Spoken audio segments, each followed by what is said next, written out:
Il cartello è sempre lì perché Giorgio Nardin difende a spada tratta l'idea di certificare che nella sua trattoria pizzeria di Mogliano ci sono solo dipendenti italiani, garanzia di qualità in cucina.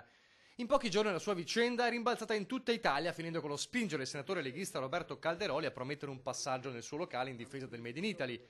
Intanto i social rimbombano di commenti, migliaia di messaggi pro e contro. Lui però non si scompone. Ho ricevuto tanta solidarietà, dice, ma non gli va giù che ad accendere la miccia sia stato l'attacco del vice sindaco Daniele Ceschin, che, secondo Giorgio, ha rischiato di fomentare davvero gli animi. Ha creato un caso anche fomentato, che ci potrebbero essere stati anche degli incidenti, faccio per dire, ma fortunatamente gli extracomunitari sono più intelligenti di lui.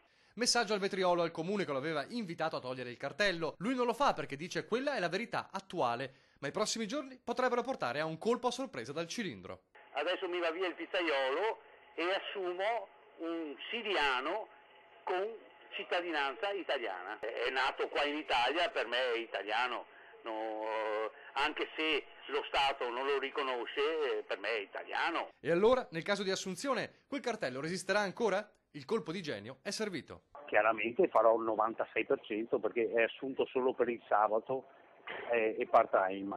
Eventualmente, insomma, farò un 96% italiano, personale, come risponde alla verità.